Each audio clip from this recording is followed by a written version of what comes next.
10 സ്റ്റോപ്പുകളിൽ നിർത്താം, എവിടെ ആളെ കണ്ടാലും നിർത്താം, പക്ഷേ ബസ് സ്റ്റാൻഡിൽ കയറ്റാൻ സമയമില്ല. മലപ്പുറം നഗരത്തിലെത്തുന്ന സ്വകാര്യ ബസ്സുകളുടെ നിലപാടാണിത്.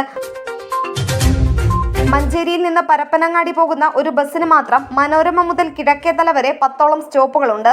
ഇവിടെയൊക്കെ നിർത്തുന്നതിനും പുറമെ റോഡിൽ നിന്ന് ആളെ കണ്ടാലും നിർത്തിയ ആളുകളെ കയറ്റുന്നതിനും സമയമൊരു പ്രശ്നമല്ല.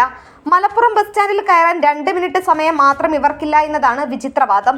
പരപ്പനങ്ങാടിയിൽ നിന്നോ തിരൂരിൽ നിന്നോ തിരിച്ച് മഞ്ചേരി പോകുന്ന ബസ്സുകളാണ് സമയത്തിന്റെ കാരണം പറഞ്ഞ് ബസ് സ്റ്റാൻഡിൽ കയറാതെ പോകുന്നത്. വളവിലും തിരിവിലും കയറ്റത്തിലും വരെ സ്റ്റോപ്പുണ്ട് ഇവർക്ക്. എന്തിന് ട്രാഫിക് റൗണ്ട് അബൌട്ടിൽ വരെ സ്റ്റോപ്പുള്ള ലോകത്തിലെ തന്നെ ഏക നഗരം ഒരുപക്ഷെ മലപ്പുറമാവും. ഇതിനൊന്നും ബസ് ഉടമകൾക്ക് പരാതിയും പരിഭവവുമില്ല. മലപ്പുറത്തെ ബസ് സ്റ്റാൻഡിൽ മാത്രം ബസ് കയറ്റാൻ കഴിയില്ല. മനോരമ, 3-ാം പടി, petrol pump, mission hospital, Kunnummal, collectorate gate, bus സ്റ്റാൻഡിന്റെ മുന്നിൽ, police station, Kottappadi stadium, school traffic junction, Kizhakkethala തുടങ്ങിയവ മുഴുവൻ മലപ്പുറത്തെ സ്റ്റോപ്പുകളാണ്. ഇവയിലെല്ലാം നിർത്തുന്നതിന് പകരം നഗരത്തിൽ 3-4 സ്ഥലങ്ങളിൽ മാത്രം ബസ് സ്റ്റോപ്പ് അനുവദിക്കണം. എന്നാൽ തന്നെ നഗരത്തിലെ ഗതാഗത കുരുക്ക് പകുതി മാറ്റിയെടുക്കാം.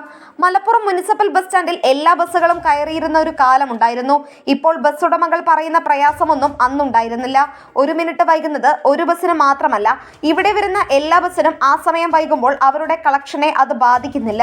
എത്രയോ ചെറിയ പട്ടണങ്ങളിൽ ഇപ്പോൾ വലിയ ഗതാഗത കുരുക്കാണ്.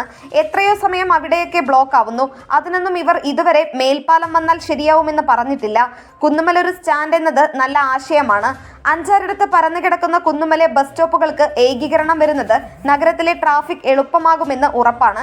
KSRTC ഡിപ്പോയുടെ ഒരു ഭാഗം ഇതിനായി ഉപയോഗപ്പെടുത്തുന്നതിനെ കുറിച്ചും ചിന്തിച്ചു തുടങ്ങാം. അടുത്ത MLAയ്ക്കും സർക്കാരിനു മുന്നിൽ മലപ്പുറത്തിന്റെ ഈ ആവശ്യം പരിഗണനയ്ക്ക് വെക്കാം. എല്ലാ ബസ്സുകളും സ്റ്റാൻഡിൽ കയറണമെന്ന ഹൈക്കോടതി വിധി പോലും സമയത്തിന്റെ കാര്യം പറഞ്ഞ് കാറ്റിൽ പറത്തിയവരാണ് സ്വകാര്യ ബസ്സുകാർ. ട്രാഫിക് പോലീസുകാർ പോലും അവരുടെ ഇംഗിതങ്ങൾക്ക് വഴങ്ങുമ്പോൾ നാട്ടുകാർക്ക് വീണ്ടും ദുർവിധി തുടരും. ഈ അവസ്ഥയ്ക്ക് പരിഹാരം കാണാൻ കൂട്ടായ ഒരു ശ്രമം അനിവാര്യമാണ്. Nandana Babu, SS news, Malappuram.